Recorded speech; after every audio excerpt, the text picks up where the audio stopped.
All right, so you have all of the information that I'm going to tell you right now. You've got this information in the module there, that on this page where I kind of wrote out how to do the reading, how to go through the lectures. But sometimes it's helpful to see it in a video and have it presented in a different way. So we'll do this too. So we don't have any textbooks in this class that you have to purchase.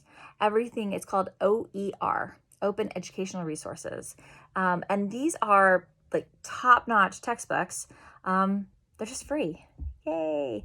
So for History 7, I pull from the OpenStax textbook and American Yap. Those are the two. And sometimes like American Yap just nails it and you only need to read like maybe the whole chapter.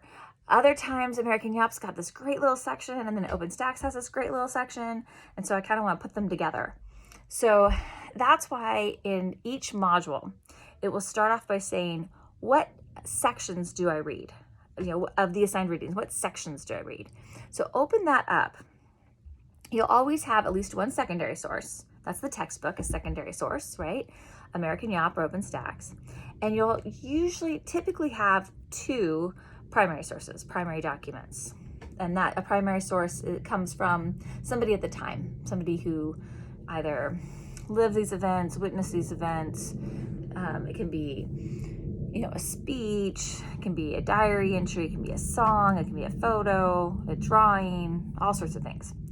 So you'll always have a few of those too.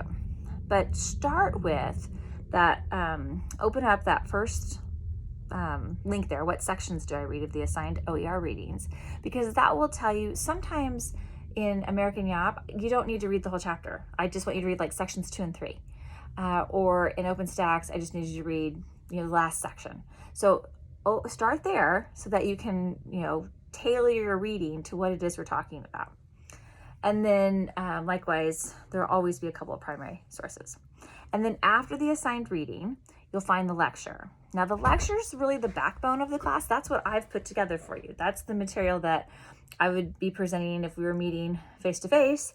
And now that we're meeting online, right? It's the same material. I'm just kind of giving it to you in a different format. So I'll write out some explanation of the material. I will have some YouTube videos like this one, give you maybe some documentaries to look at, some external links. Some pictures, right? I try to mix it up and make it engaging and fun for you. Here's the key thing you want to think about though. At the start of every lecture, there's an outline, and that's really the key component here. So you could either, if you still take notes like I do, writing it out, you can get out a notebook, write down that outline. And then as you're working your way through the lecture on the computer, you can jot down notes about what's in that lecture that corresponds with the outline. Now, what you might want to do, the way you could approach the reading is a couple of different ways. You could either start with that reading. I have it at the start of the module. So you could start with that reading and then go to the lecture. Or what I would suggest kind of maybe a more useful use of your time is to start with the lecture module. It's all a module. Start with the lecture that's in the module. Open that up. And then you might want to open up another window that has the readings.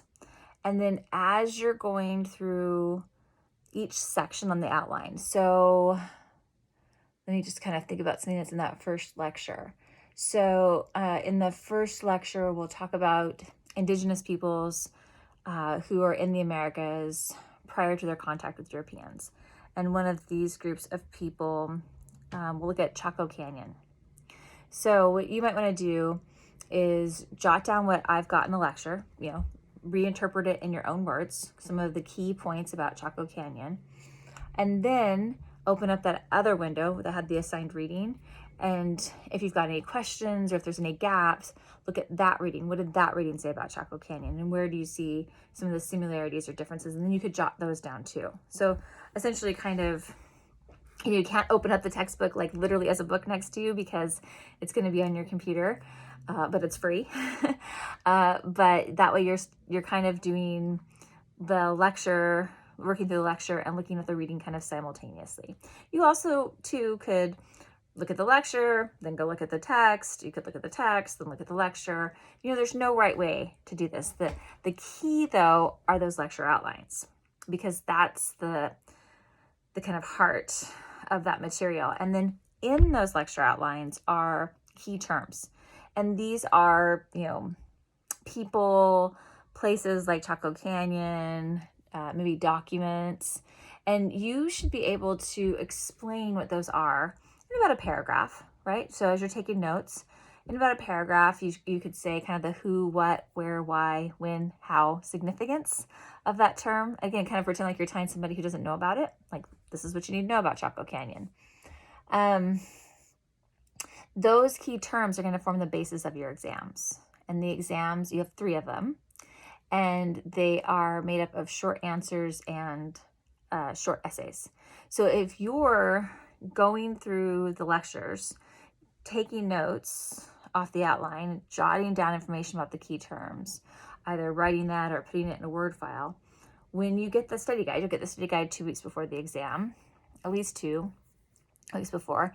You have, the study guide is just all those key terms, and I'll give you some sample essay questions or short answer questions to think about. But you'll have all that material done already. And then the exam will post, and you'll have a week with the exam. It's open note, open book. You can open the exam, you can close the exam. You have 1 week to complete it. But again, if you've been throughout the previous few weeks, either taking notes on what you've been looking at in a lecture or jotting down that information in a notebook, you've already got it. You just need to plug in, look at the questions, and get the material to fit those questions. Okay, I think I have hit all of the main things about doing the reading, going through the lectures. If you have any questions though, if there's something that I've overlooked that wasn't clear, there's a discussion board in this module, and I'll leave it up all semester. So throughout the semester, if you've got questions, you can throw those in there, where you can ask questions. And I really encourage you not to be shy about using that, because if you have a question, I know somebody else does, because I'm going to get an email later. And so you're helping me out by asking your question there, because then I'm not responding to multiple emails, and you're helping out your classmates too, because I bet you if you've got that question, somebody else does too. So you're doing all of us a favor by using that discussion board, if you're so inclined. Okay, I think I hit all the main subjects in terms of how to approach the reading, how to approach the lecture modules. Again, those outlines are kind of the key component, those terms, kind of the backbone. So focus on those. If you have any questions, again, put those in the discussion board, send me an email. I'm happy to help. Take care.